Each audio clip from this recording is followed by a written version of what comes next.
Internal considering. The idea that fate is something fatal, and the word fated naturally suggests something unpleasant, something ominous. The first thing to free our minds of, therefore, is that the law of fate is not fatal in this regard.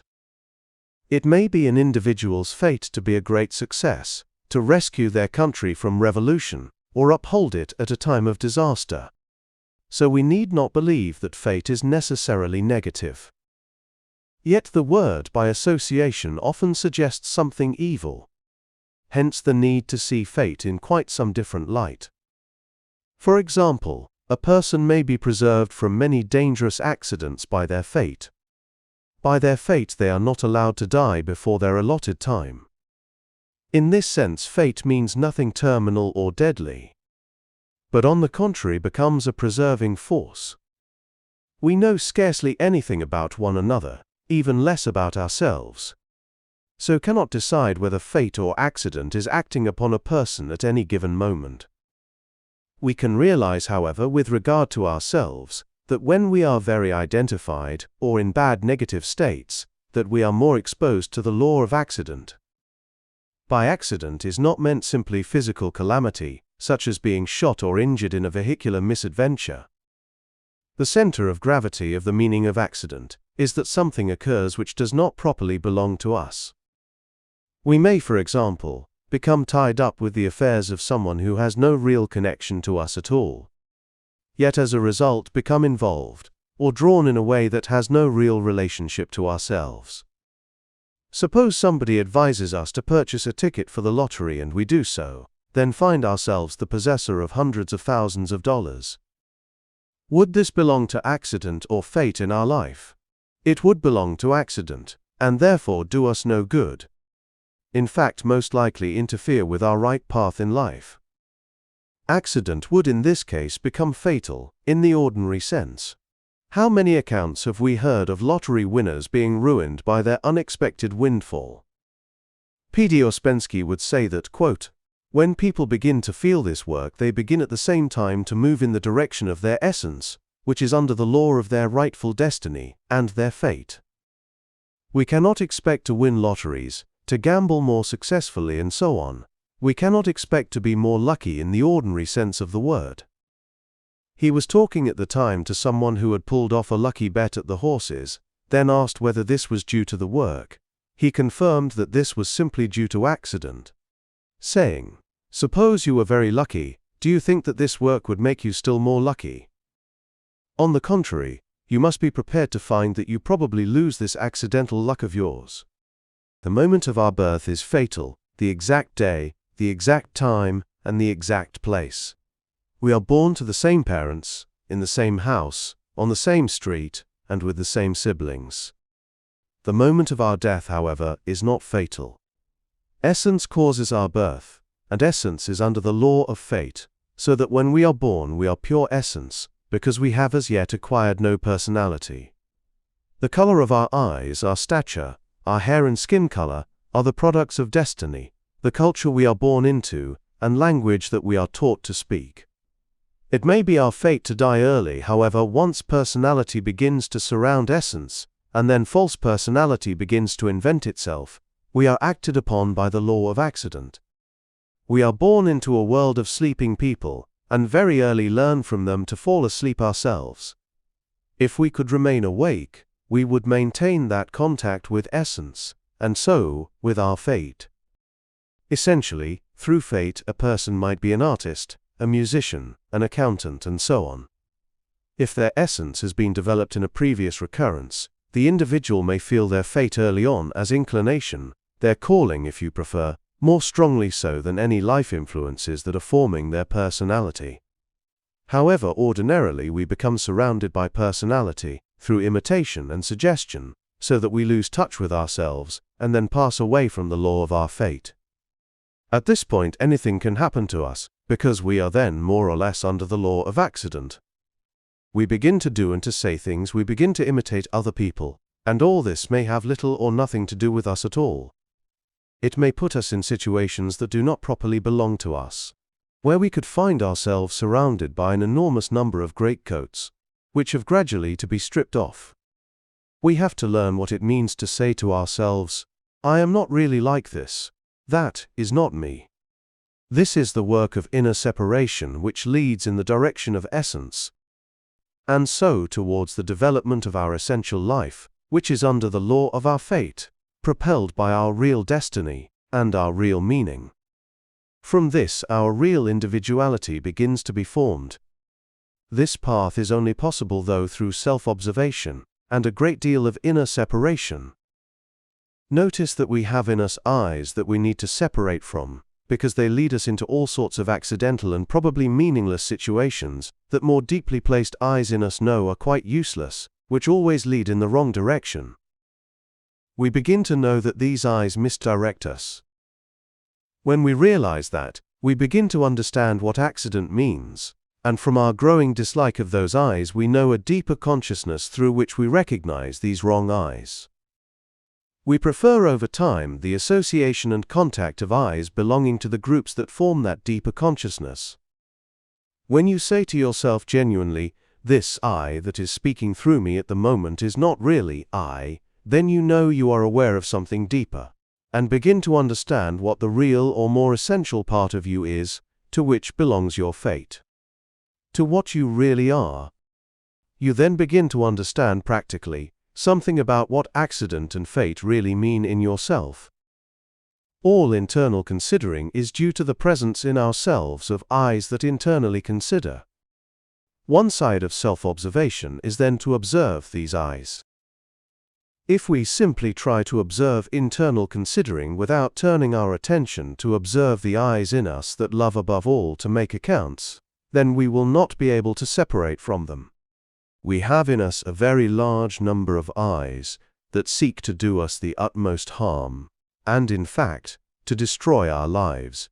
They seek to destroy our happiness in every possible way. It takes some time to see that this is so, because for a long time, we are not aware of the fact that different eyes are in charge of us at different moments. Owing to the action of buffers particularly, we seem to be one continuous eye. It is only through the development of inner taste that we begin to feel the sense of different eyes, and so become aware of the presence of unpleasant or dangerous eyes acting within us. We begin to encounter curious eyes that belong to internal considering. One set of eyes might be termed eyes that make conscientious scruples about unimportant things. These eyes can be thought of as very small, narrow eyes in the mechanical part of intellectual center, whose entire purpose is to cause difficulties and so confuse us. They are not the same as superstitious eyes that make us walk to the right or to the left and so on. They belong to the parrot group of eyes, of which we have great numbers, like, for example, those that give us obstinate opinions, or that keep on telling us that it is no use and so on. On the contrary, they are eyes that really can do a great deal of harm to us. They have nothing to do with real conscience, which never makes us internally consider about anything. These eyes that make conscientious scruples about unimportant things very often dominate people, with the result that they become exhausted, feeling utterly drained, because they have had a great deal of force stolen from them, which indeed might even have enslaved them. These eyes cause a great deal of internal considering with reference to oneself, rather than to other people. You can tell that those eyes belong to internal considering, because they have the same emotional taste. To be imprisoned by these eyes is harmful, and it is useless to try arguing with them. The first thing to be done is to observe them, the next is to try to separate from them. We can only do this, however, if we get behind them and into better eyes. If we support them through identifying, then we will neither be able to observe nor to separate from them. There is a saying in this work that we should make important things important and unimportant things unimportant. Everything that keeps us awake is important, and everything that puts us to sleep is unimportant with regard to the work. It is a good plan to think what this means, because we then begin to see what we have to work on. There are 1,001 other factors in us that are unimportant and that keep us asleep, but these eyes that make conscientious scruples about unimportant things are one of those factors. They may be connected with ritualistic ideas, or perhaps have their origin elsewhere. In self-observation, we do not try to analyze, to find the causes and origins of different I's in us. We seek only to become conscious of them. On one occasion, GI Gurdjieff said to Ouspensky, with regard to somebody of whom Ouspensky thought highly, "Yes, he is very nice, but he is weak, because he is always internally considering." What does that mean? What is the internal considering that makes us weak in Gurdjieff's sense? Internal considering in the work is first of all divided into two main aspects that are really two sides of the same thing. The first aspect is the feeling that we are not being properly treated, that we do not receive the right recognition or are quite simply misunderstood. This can pass into a kind of chronic self-pity, into pathetic resignation and so on. The other aspect is making inner accounts against other people. This is not the same as making requirements. Making accounts against other people springs from the feeling that we have not got our dues. It's a form of entitlement. The psychological result of making accounts against others is that feeling that other people owe us, and that they are indebted to us in some way. This produces a very bad inner state from which the development of any individuality is impossible. That is why in the Lord's Prayer so much is said about this in such a condensed manner. As long as we feel that others owe us, as long as we persistently make inner accounts, we cannot start on any change of being, nor reach any new understanding of our own. The teaching of this work will fall on deaf ears year after year, and nothing will happen. In the first place, if we invariably make and cherish inner accounts, if we always feel that we have some credit balance and others have a debit balance with regard to ourselves, then we are a very bad merchant, esoterically speaking, and will get nowhere. All those inner accounts must be cancelled. The Lord's Prayer says literally, "Cancel our debts in proportion as we cancel other people's debts." If we cannot cancel what we believe are other people's debts, then we shall not have debts cancelled for us through the action of the work. Which means that our whole relationship with this work will be wrong, and will even be a bad relation. How can we ever begin to realize our own nothingness if we are full of inner accounts, filled with an air of entitlement, and the idea that we are owed by everyone and by everything? How will we overcome the action of life on us? How will we break our constant identification with the events of life if we feel that life owes us? How will we escape from prison if we do not feel free to leave it? Not to expect from the prison guards what we feel they owe us, and see that everyone is properly punished who has in any way hurt or disregarded our feelings. Try and see, therefore, through self-observation, over an extended period, where you are caught and held down by this making of inner accounts. When self-observation becomes a real thing, when you begin to see what you are like and what you have done, then if you can stand that development of consciousness without self-justifying, you will begin to see the diminution of all internal accounting.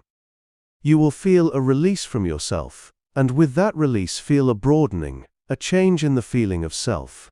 You may even begin to laugh a bit at yourself. Internal considering of every kind is very difficult to observe, and it is only a sense of the work that can make it worthwhile for us to observe. In life, it does not matter. A great deal of ordinary life conversation consists of internal accounting against others. It is quite impossible to observe yourself if you remain immersed in life and in life values.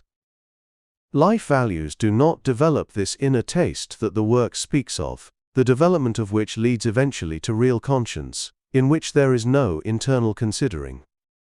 Try to observe clearly one single form of internal considering so that you recognize it when it comes around again. Taste means emotional taste. Everything in us is connected or strung together by association, and one such set of associations are emotional.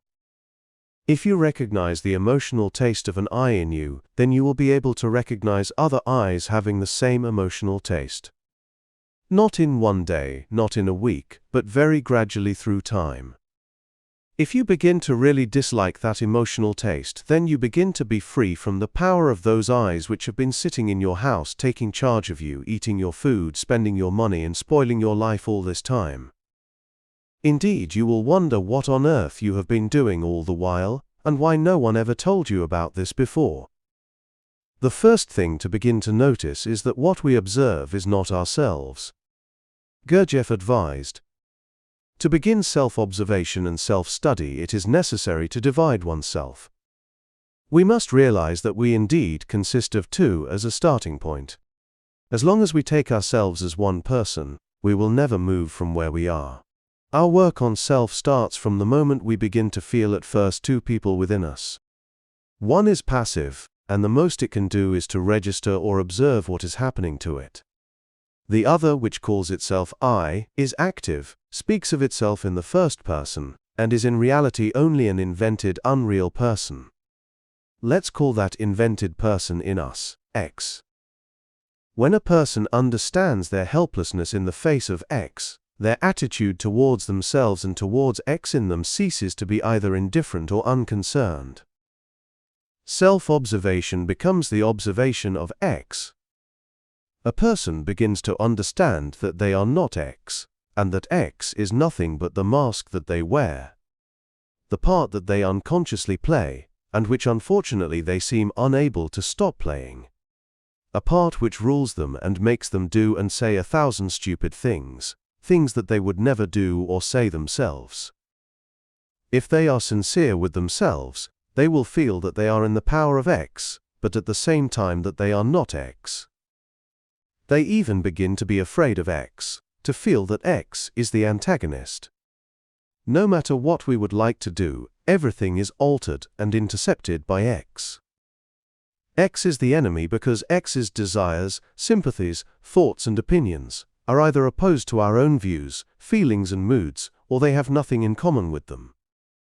At the same time, X is our master, we are the slave to X, and have no will of our own. We have no means of expressing our desires, because whatever we would like to do or say will be done for us by X.